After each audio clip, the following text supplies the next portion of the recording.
Okay, so now that we have the bed system kind of ready to go, it is 100% complete. It just needs the upholstery on it. I'm gonna finish up the cabinetry. These were some of the last pieces we had cut. And these curves, I tell you, are a royal pain in the rear. But when you get them right, they look phenomenal. This day was spent getting all the nitpicky little cabinet pieces in place. The curved ones were the most time consuming as they had to be individually fit. Scribing is the easiest way to do that in my opinion. Cardboard is a perfect medium, cheap and malleable, easy to form, and if you mess it up, you can trace it onto a new piece and just continue your work. Once it's just right, you can transfer it to the actual work and get to fitting in place. More yet?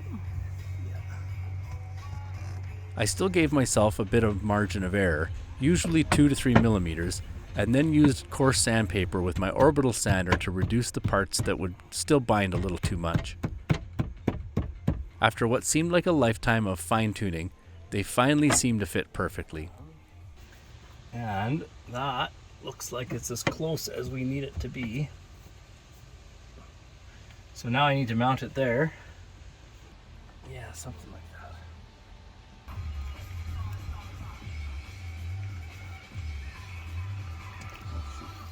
What?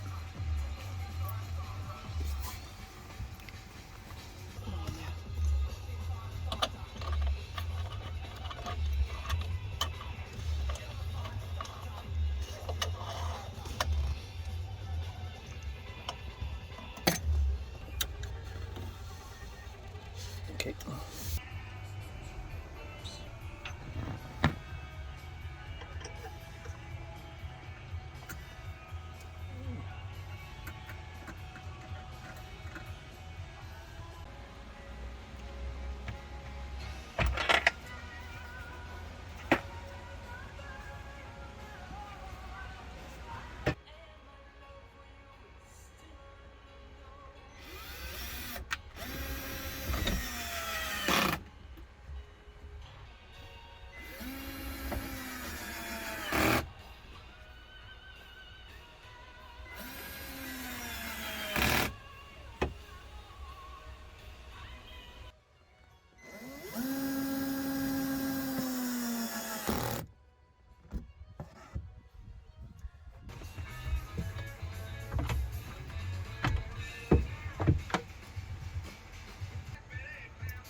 Disaster.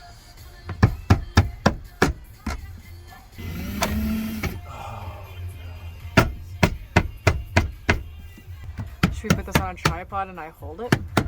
No, it just pushed too hard. Do these ones first.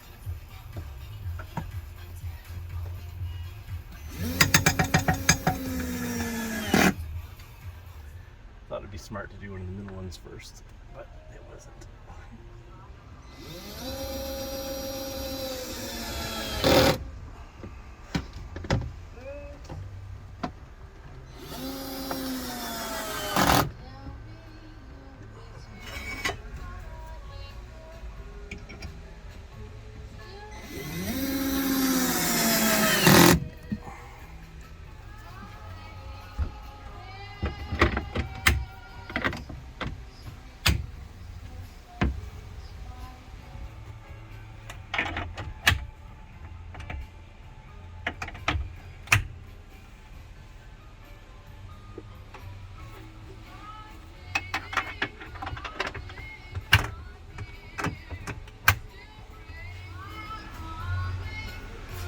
Looks legit.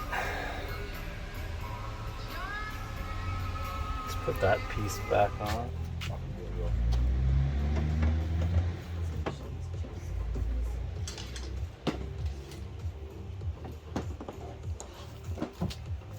Where did that?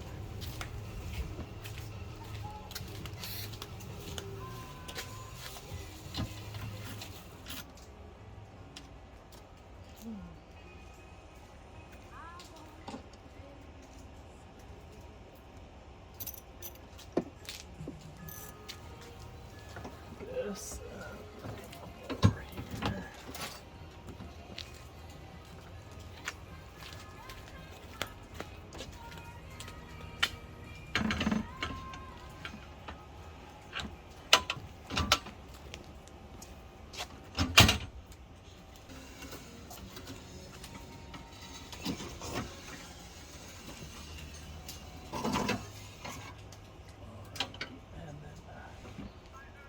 I just realized that I didn't even touch on one of the big methods I use to anchor an interior panel. Rather than ignore it, I just decided to dig back into the archives when I was helping a friend work on his van. I'll just shut up now and let old me explain it to you.